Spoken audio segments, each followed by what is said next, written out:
അപ്പം നമ്മൾ ഇന്ന് ഈ ഒരു റോസാണ് നടാൻ പോകുന്നത് കേട്ടോ. ഫ്ലവറുകളൊക്കെയുള്ള നമ്മുടെ നഴ്സറി കവറിൽ തയ്യാറാക്കിയിരിക്കുന്ന ഒരു തൈയാണ്. ഇത് കണ്ടില്ലേ, ഇതിൻ്റെ സോയിലെന്ന് പറയുന്നത് ചുമന്ന മണ്ണാണ്. റോസയ്ക്ക് ഏറ്റവും നല്ല പോട്ടിംഗ് സോയിൽ എന്ന് പറയുന്നത് ചുവന്ന മണ്ണാണ്. ചുവന്ന മണ്ണിൽ നല്ല രീതിയിൽ നമുക്ക് ഫ്ലവറും അതേപോലെ തന്നെ കരുത്തുറ്റ ഇതുപോലെ മുകുളങ്ങളും ശാഖകളും എല്ലാം നല്ല അടിപൊളിയായിട്ട് ചെടി വളർന്നുകൊള്ളും. ഇതിന് പകരം നമ്മൾ മറ്റൊരു സോയിലാണ് ഇന്നത്തെ ഇതിൽ കാണിക്കുന്നത്. അപ്പം ഇതാണ് നമ്മുടെ പോട്ടിംഗ് സോയിൽ എന്ന് പറയുന്നത്. ഇത് പാറപ്പൊടിയാണ് കേട്ടോ. ഇത് നമ്മുടെ പാറപ്പൊടിയാണ് എടുത്തിരിക്കുന്നത്. ഇപ്പോൾ ഒരു ചട്ടി പാറപ്പൊടി എടുത്തിട്ടുണ്ടെങ്കിൽ അതിൻ്റെ അരച്ചട്ടി നമ്മൾ അടിവളമായിട്ട് കൊടുക്കുന്ന ജൈവവളം ഏതാണോ അതെടുക്കണം. നമുക്ക് കാണുന്നതിൽ ഇപ്പോൾ ഉപയോഗിക്കുന്നത് ആട്ടുംപുഴുക്കയാണ് കേട്ടോ. നല്ല രീതിയിൽ പൊടിഞ്ഞിട്ടുള്ളതുകൊണ്ട് പൊടിയാത്തതുമായിട്ടുള്ള ഇതാണ് എടുത്തേക്കുന്നത്. ഇപ്പം കുറച്ച് പാറപ്പൊടി എടുത്തിട്ടുണ്ട്. അതിലേക്ക് അതിൻ്റെ പകുതി പകുതിക്ക് നമ്മൾ വളം കൂടി ഇട്ട് കൊടുക്കുകയാണ്.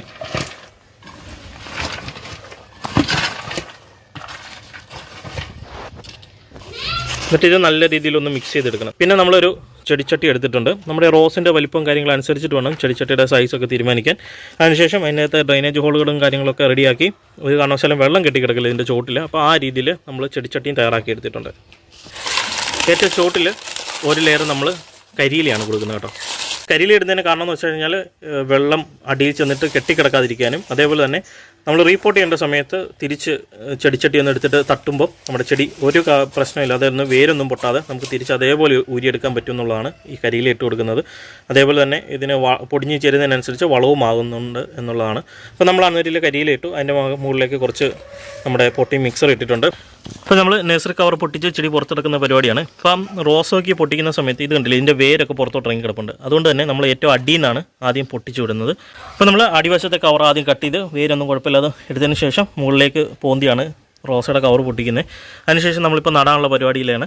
അപ്പം പോട്ടിൻ്റെ മണ്ണും സോയിലും കാര്യങ്ങളൊക്കെ എങ്ങനത്തെ ഉള്ളതെന്ന് ചെക്ക് ചെയ്യണം. നമ്മൾ ഓരോ രീതിയിൽ തരുന്ന ഓരോ നഴ്സറിയും തരുന്ന ഓരോ രീതിയിലായിരിക്കും. അതിനുശേഷം നമ്മൾ ചോട്ടിൽ നിന്ന് ഒരല്പം മണ്ണ് പൊട്ടിച്ചിട്ട് നേരെ നമ്മുടെ പോട്ടിംഗ് മിക്സറിലോട്ട് ഇറക്കുകയാണ്. നമ്മൾ ചെടി തണ്ട് സെറ്റ് ചെയ്തിട്ടുണ്ട്. നമുക്ക് ഹൈറ്റ് കൂടുതലാണെങ്കിൽ അതൊക്കെ ഒന്ന് നോക്കി റെഡിയാക്കുക. ഒരു കാരണവശാലും ഇതിൻ്റെ അകത്ത് റോസയിൽ ബഡ് ചെയ്തിരിക്കുന്ന ഭാഗം മണ്ണിനടിയിൽ പോകരുത്. അപ്പോൾ ആ രീതിയിൽ വേണം ലെവൽ ചെയ്യാൻ വേണ്ടി. അപ്പോൾ നമ്മൾ ചെടി നട്ടു. ബാക്കി സൈഡും അതേപോലെ തന്നെ നമ്മൾ തയ്യാറാക്കിയിരിക്കുന്ന പോട്ടിംഗ് സോയിൽ വെച്ചിട്ട് മിക്സ് ചെയ്തെടുക്കുകയാണ്. ഇതുണ്ടല്ലേ, ഇതാണ് ഇതിൻ്റെ ഒരു ഫ്ലവറും ഷെയ്ഡും കാര്യങ്ങളൊക്കെ എന്ന് പറയുന്നത്. അപ്പോൾ നമ്മൾ ചെടിയുടെ നടിയിൽ പരിപാടിയെല്ലാം കഴിഞ്ഞു. അപ്പോൾ റോസയ്ക്ക് വേണ്ടത് വെയിലാണെന്നറിയാലോ. ഇപ്പോൾ നമ്മൾ പറിച്ചു നട്ടായതുകൊണ്ട് തന്നെ ഡയറക്റ്റ് ഇപ്പം പെട്ടെന്ന് വെയിലത്തേക്ക് ഇറക്കാതെ നമ്മളൊരു 4-5 ദിവസത്തേക്ക് ഒന്ന് പാർഷ്യലി ഷെയ്ഡിലേക്ക് വെച്ച് വെള്ളം നനയൊക്കെ കൊടുത്ത് ചെടി ഒന്ന് റെഡി ആയതിനു ശേഷം മാത്രം നമ്മൾ ഡയറക്റ്റ് വെയിലത്തേക്ക് ഇറക്കും.